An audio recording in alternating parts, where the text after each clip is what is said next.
أعوذ بالله من الشيطان الرجيم. بسم الله الرحمن الرحيم. قل أوحي إلي أنه استمع نفر من الجن فقالوا إنا سمعنا قرآنا عجبا يهدي إلى الرشد فآمنا به ولن نشرك بربنا أحدا وأنه تعالى جد ربنا ما اتخذ صاحبة ولا ولدا. یہ سورۃ الجن ہے، مکی سورت ہے، 28 آیتیں اور 2 رکوع ہیں. آپ ان لوگوں سے کہیے کہ میرے پاس اس بات کی وحی آئی ہے کہ جنات میں سے ایک جماعت نے قرآن سنا. حضور پاک صلی اللہ علیہ وآلہ وسلم کی بعثت سے پہلے جنات آسمان تک چلے جاتے تھے. جو احکام فرشتوں پر نازل ہوتے اور فرشتوں میں باہم ان کا تذکرہ ہوتا تو جنات وہ باتیں سن کر کاہنوں کو لا سناتے تھے اور کاہن اس میں اپنی طرف سے جھوٹ ملا کر غیب دانی کے مدعی بن بیٹھتے، غیب کے جاننے کا دعویٰ کرتے تھے. جب قرآن نازل ہونے لگا تو فرشتوں کی زبردست چوکیاں بٹھا دی گئیں تاکہ جنات کوئی آسمانی کلام نہ سن سکے اور حق و باطل باہم ایک دوسرے سے نہ مل پائے اور وحی آسمانی اور کلام شیطانی ایک دوسرے سے الگ رہیں. اس کے بعد جو جن آسمان تک پہنچنے کی کوشش کرتا وہ شہاب ثاقب سے ہلاک کر دیا جاتا. غرض جب جنات نے آسمان تک اپنی رسائی نہ دیکھی تو اس کی علت وجہ معلوم کرنے کے لیے ادھر ادھر پھیل پڑے. جب حامل نبوت صلی اللہ علیہ وسلم شہر مکہ سے باہر ایک جگہ ہے جس کا نام بطن نخلہ ہے، وہاں اپنے صحابہ کرام رضی اللہ عنہم کے ساتھ فجر کی نماز ادا کر رہے تھے تو وہ جن ڈھونڈتے ڈھونڈتے یہاں آ نکلے اور آپ کی قرات سنی. جنات قرآن کا اعجاز معلوم کر کے ایک دم آپ پر ایمان لے آئے. یہ لوگ مشرف باسلام ہو کر واپس گئے اور اپنی قوم سے تمام ماجرا بیان کیا. اسی کا تذکرہ یہاں ہے. قل اوحی الی انہ استمع نفر من الجن فقالوا انا سمعنا قرآنا عجبا.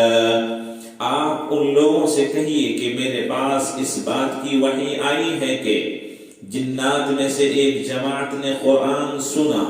پھر اپنی قوم میں واپس جا کر انہوں نے کہا کہ ہم نے ایک عجیب قرآن سنا ہے. یہ جنات نصیبین شہر کے تھے، نصیبین علاقے کے تھے اور ان کی تعداد مفسرین نے 9 بیان کی ہے. مقام نخلہ مکہ اور طائف کے درمیان میں ایک جگہ ہے. پھر اپنی قوم میں واپس جا کر انہوں نے کہا کہ ہم نے ایک عجیب قرآن سنا ہے جو راہ راست بتلاتا ہے، سو ہم تو اس پر ایمان لے آئے.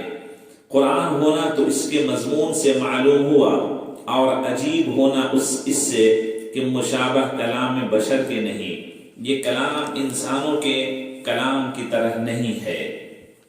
اور ہم اب اپنے رب کے ساتھ کسی کو شریک نہ بنائیں گے. اور انہوں نے یہ بھی بیان کیا کہ ہمارے پروردگار کی بڑی شان ہے، اس نے نہ کسی کو بیوی بنایا اور نہ اولاد، اور ہم میں جو احمق ہوئے ہیں وہ اللہ کی شان میں حد سے بڑھی ہوئی باتیں کہتے ہیں. مراد اس سے کلمات شرک ہے، جیسے کہ بعض حضرات نے حضرت عیسیٰ علیہ السلام کو اللہ کا بیٹا اور بعض نے حضرت عزیر علیہ السلام کو خدا کا بیٹا بنا لیا۔ وَأَنَّا ظَنَنَّا أَن لَّن تَقُولَ الْإِنسُ وَالْجِنُّ عَلَى اللَّهِ كَذِبًا وَأَنَّهُ كَانَ رِجَالٌ مِّنَ الْإِنسِ يَعُوذُونَ بِرِجَالٍ مِّنَ الْجِنِّ فَزَادُوهُمْ رَهَقًا۔ اور ہمارا پہلے یہ خیال تھا کہ انسان اور جنات کبھی خدا کی شان میں جھوٹ بات نہ کہیں گے، اور بہت سے لوگ آدمیوں میں ایسے تھے کہ وہ جنات میں سے بعض لوگوں کی پناہ لیا کرتے تھے، سو ان آدمیوں نے ان جنات کی بددماغی اور بڑھا دی کہ جاہلی دور میں جب اہل عرب کسی وادی یا خوفناک بیابان سے گزرتے تو کہا کرتے تھے اعوذ بسید هذا الوادی من سفہاء قومہ، میں اس وادی کے سردار کی اس کی قوم کے بے وقوفوں سے پناہ چاہتا ہوں۔ ان کے گمان میں بیابانوں پر جنات کا تسلط تھا اور جنوں کے سردار کی اس لیے پناہ طلب کرتے تھے کہ اس کے ماتحت بسنے والے جن کچھ تکلیف نہ پہنچاوے۔ مطلب یہ کہ اس قسم کے رسوم اور اقوال سے آدمیوں نے ان جنات کو اور زیادہ مغرور بنا دیا تھا۔ وَأَنَّهُمْ ظَنُّوا كَمَا ظَنَنْتُمْ أَن لَّن يَبْعَثَ اللَّهُ أَحَدًا وَأَنَّا لَمَسْنَا السَّمَاءَ فَوَجَدْنَاهَا مُلِيَتْ حَرَسًا شَدِيدًا وَشُهُبًا۔ اور جیسے تم نے خیال کر رکھا تھا ویسا ہی آدمیوں نے بھی خیال کر رکھا تھا کہ اللہ تعالیٰ کسی کو دوبارہ زندہ نہ کرے گا، اور ہم نے آسمان کی خبروں کی تلاشی لینا چاہا، سو ہم نے اس کو سخت پہروں یعنی محافظ فرشتوں اور شعلوں سے بھرا ہوا پایا۔ شہاب کی جمع ہے جس کا معنی شعلہ کے ہیں۔ مطلب یہ کہ ہم نے جو آسمان کو ٹٹولا تو دیکھا کہ اس میں بڑے قوی ہیکل فرشتے چوکیدار بنا کر ہر طرف تعینات کر دیے گئے ہیں، تاکہ کوئی جن آسمانی کلام سننے کو آئے تو اس کو شہاب سے دفع کر دیں۔ وَأَنَّا كُنَّا نَقْعُدُ مِنْهَا مَقَاعِدَ لِلسَّمْعِ فَمَنْ يَسْتَمِعِ الْآنَ يَجِدْ لَهُ شِهَابًا رَّصَدًا۔ اور اس کے قبل ہم آسمان کی خبریں سننے کے موقعوں میں خبر سننے کے لیے جا بیٹھا کرتے تھے، سو جو کوئی اب سننا چاہتا ہے تو اپنے لیے ایک شعلہ تیار پاتا ہے۔ وَأَنَّا لَا نَدْرِي أَشَرٌّ أُرِيدَ بِمَن فِي الْأَرْضِ أَمْ أَرَادَ بِهِمْ رَبُّهُمْ رَشَدًا۔ اور ہم نہیں جانتے کہ ان جدید پیغمبر صلی اللہ علیہ وسلم کے مبعوث فرمانے سے زمین والوں کو کوئی تکلیف پہنچانا مقصود ہے یا ان کے رب نے ان کو ہدایت کرنے کا قصد فرمایا ہے۔ وَأَنَّا مِنَّا الصَّالِحُونَ وَمِنَّا دُونَ ذَلِكَ كُنَّا طَرَائِقَ قِدَدًا۔ اور ہم میں پہلے سے بھی بعض نیک ہوتے آئے ہیں اور بعض اور طرح کے ہوتے آئے ہیں۔ ہم مختلف طریقوں پر تھے، اور ہمارا طریقہ تو یہ ہے کہ ہم نے سمجھ لیا ہے کہ ہم زمین کے کسی حصے میں جا کر اللہ تعالیٰ کو ہرا نہیں سکتے۔ وَأَنَّا ظَنَنَّا أَن لَّن نُّعْجِزَ اللَّهَ فِي الْأَرْضِ وَلَن نُّعْجِزَهُ هَرَبًا، اور نہ اور کہیں بھاگ کر اس کو ہرا سکتے ہیں۔ مطلب یہ ہے کہ بھاگنے سے مراد یہ ہے کہ کوئی شخص روئے زمین سے بھاگ کر کسی اور جگہ چلا جائے اور اپنے تئیں خدا کی گرفت سے بچا لے تو یہ ناممکن ہے۔ وَأَنَّا لَمَّا سَمِعْنَا الْهُدَىٰ آمَنَّا بِهِ فَمَن يُؤْمِن بِرَبِّهِ فَلَا يَخَافُ بَخْسًا وَلَا رَهَقًا۔ اور ہم نے جب ہدایت کی بات سن لی تو ہم نے اس کا یقین کر لیا، سو ہماری طرح جو شخص اپنے رب پر ایمان لے آئے گا تو اس کو نہ کسی کمی کا اندیشہ ہوگا اور نہ زیادتی کا۔ کمی یہ کہ اس کی کوئی نیکی لکھنے سے رہ جائے، اور زیادتی یہ کہ کوئی گناہ زیادہ لکھ لیا جائے۔ وَأَنَّا مِنَّا الْمُسْلِمُونَ وَمِنَّا الْقَاسِطُونَ فَمَنْ أَسْلَمَ فَأُولَٰئِكَ تَحَرَّوْا رَشَدًا۔ اور ہم میں بعضے تو مسلمان ہو گئے ہیں اور بعضے ہم میں بدستور سابق بے راہ ہیں، سو جو شخص مسلمان ہو گیا انہوں نے تو بھلائی کا راستہ ڈھونڈ لیا۔ وَأَمَّا الْقَاسِطُونَ فَكَانُوا لِجَهَنَّمَ حَطَبًا، اور جو بے راہ ہیں دوزخ کے ایندھن ہیں۔ یہاں تک کلام جنات ختم ہو گیا۔ وَأَن لَّمِ اسْتَقَامُوا عَلَى الطَّرِيقَةِ لَأَسْقَيْنَاهُم مَّاءً غَدَقًا لِّنَفْتِنَهُمْ فِيهِ وَمَن يُعْرِضْ عَن ذِكْرِ رَبِّهِ يَسْلُكْهُ عَذَابًا صَعَدًا۔ اور مجھ کو ان مضامین کی بھی وحی ہوئی ہے کہ اگر یہ مکے والے لوگ سیدھے راستے پر قائم ہو جاتے تو ہم ان کو فراغت کے پانی سے سیراب کرتے تاکہ اس میں ان کا امتحان کریں۔ یہ آیت کفار مکہ کے بارے میں نازل ہوئی جب ان پر کفر کے باعث 7 برس کا سخت قحط پڑا۔ اس آیت میں حق تعالیٰ شانہ نے فرمایا کہ اگر یہ لوگ ایمان لے آتے تو ہم اس کثرت سے پانی برساتے کہ قحط نام کو بھی نہ رہتا، اناج کی ریل پیل ہو جاتی۔ اور جو شخص اپنے پروردگار کی یاد یعنی اطاعت اور ایمان سے روگردانی کرے گا، اللہ تعالیٰ اس کو سخت عذاب میں داخل کرے گا۔ وَأَنَّ الْمَسَاجِدَ لِلَّهِ فَلَا تَدْعُوا مَعَ اللَّهِ أَحَدًا وَأَنَّهُ لَمَّا قَامَ عَبْدُ اللَّهِ يَدْعُوهُ كَادُوا يَكُونُونَ عَلَيْهِ لِبَدًا۔ اور ان وحی شدہ مضامین سے ایک یہ ہے کہ جتنے سجدے ہیں وہ سب اللہ کا حق ہیں، یعنی یہ جائز نہیں کہ کوئی سجدہ اللہ کو کیا جائے اور کوئی سجدہ غیر اللہ کو، جیسا مشرکین قریش کرتے تھے۔ سو خدا کے ساتھ کسی کی عبادت مت کرو۔ جنات نے درخواست کی تھی، یا رسول اللہ صلی اللہ علیہ وسلم، ہم کو بھی اجازت دیجیے کہ ہم آپ کے ساتھ مسجد میں حاضر ہو کر نماز باجماعت ادا کیا کریں۔ اس پر یہ آیت نازل ہوئی۔ اور جب خدا کا خاص بندہ یعنی محمد صلی اللہ علیہ وسلم ہیں خدا کی عبادت کرنے کھڑے ہوتے ہیں تو یہ کافر لوگ اس بندے پر بھیڑ لگانے کو ہو جاتے ہیں۔ جنات حضرت سرور انبیاء صلی اللہ علیہ وسلم کو نماز پڑھتے دیکھتے کہ کس خشوع و خضوع سے اپنے خالق کے سامنے دست بستہ کھڑے ہو کر اس کا معجز کلام خلوص دل سے پڑھ رہے ہیں، پھر کبھی جھکتے ہیں، کبھی اپنے مولا کے آگے پیشانی زمین پر رکھ دیتے ہیں، اور صحابہ ہیں کہ دست بستہ پیچھے کھڑے ہیں اور جس طرح پیشوائے امت کر رہا ہے وہ بھی کرتے جاتے ہیں۔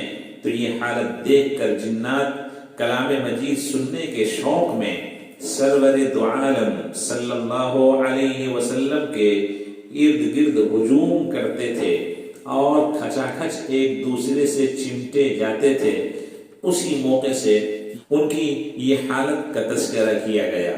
قل انما ادعو ربی ولا اشرک به احدا قل انی لا املک لکم ضرا ولا رشدا قل انی لن یجیرنی من اللہ احد ولن اجد من دونه ملتحدا۔ آپ ان سے کہہ دیجئے کہ میں تو صرف اپنے پروردگار کی عبادت کرتا ہوں اور اس کے ساتھ کسی کو شریک نہیں کرتا۔ آپ یہ بھی کہہ دیجئے کہ میں تمہارے نہ کسی ضرر کا اختیار رکھتا ہوں اور نہ کسی بھلائی کا، کوئی بھلائی اور نقصان میرے ہاتھ میں نہیں ہے۔ کفار مکہ کہتے تھے کہ اے محمد صلی اللہ علیہ وسلم، تم نے ایک نیا دین ایجاد کر لیا ہے، تم اس دعوے سے باز آؤ، ہم تمہارے حامی بن جائیں گے اور تم کو ہر بلا ہر مصیبت سے پناہ دیں گے۔ خدا حکیم نے آپ کو یہ الفاظ عطا کیا تاکہ آپ ان کے جواب دے دیں۔ قل انی لن یجیرنی من اللہ احد ولن اجد من دونہ ملتحدا۔ آپ کہہ دیجئے کہ اگر خدا نخواستہ میں ایسا کروں تو مجھ کو خدا کے غضب سے کوئی نہیں بچا سکتا اور نہ میں اس کے سوا کوئی پناہ کی جگہ پا سکتا ہوں۔ وحی الہی کی حفاظت کے لیے محافظ فرشتے تعنیات فرما دیتا ہے جو شیطانوں اور ان کے وسوسوں سے وحی الہی کی حفاظت کرتے ہیں۔ إلا بلاغا من الله ورسالته ومن يعص الله ورسوله فإن له نار جهنم خالدين فيها أبدا۔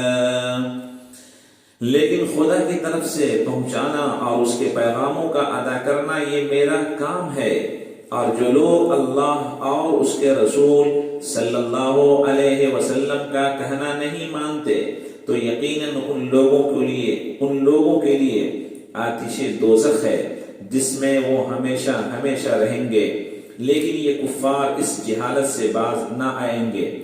حَتَّى إِذَا رَأَوْا مَا يُوعَدُونَ فَسَيَعْلَمُونَ مَنْ أَضْعَفُ نَاصِرًا وَأَقَلُّ عَدَدًا۔ یہاں تک کہ جب اس چیز کو دیکھ لیں گے جس کا ان سے وعدہ کیا جاتا ہے، اس وقت جانیں گے کہ کس کے مددگار کمزور ہیں اور کس کی جماعت کم ہے۔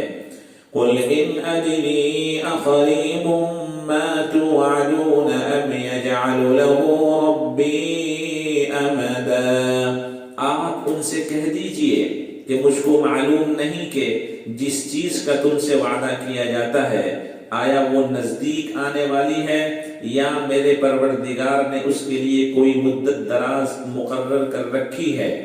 قیامت اور اس کی ہولناکی خطرناکی کی طرف اشارہ ہے۔ عالم الغیب فلا يظہر على غیبہ احدا الا من ارتضى من رسول فإنه يسلك من بین یدیہ ومن خلفہ رصدا۔ غیب کا جاننے والا وہی ہے، سو اپنے غیب پر کسی کو مطلع نہیں کرتا، ہاں مگر اپنے کسی برگزیدہ پیغمبر کو تو اس طرح اطلاع دیتا ہے کہ اس پیغمبر کے آگے اور پیچھے محافظ فرشتے بھیج دیتا ہے۔ اور یہ انتظام اس لیے کیا جاتا ہے تاکہ ظاہری طور پر لِيَعْلَمَ أَن قَدْ أَبْلَغُوا رِسَالَاتِ رَبِّهِمْ وَأَحَاطَ بِمَا لَدَيْهِمْ وَأَحْصَىٰ كُلَّ شَيْءٍ عَدَدًا، تاکہ ظاہری طور پر اللہ تعالیٰ کو معلوم ہو جائے کہ ان فرشتوں نے اپنے پروردگار کے پیغام رسول تک بحفاظت پہنچا دیے، اور اللہ تعالیٰ ان پہرہ داروں کے تمام احوال کا احاطہ کیے ہوئے ہے اور اس کو ہر چیز کی گنتی معلوم ہے۔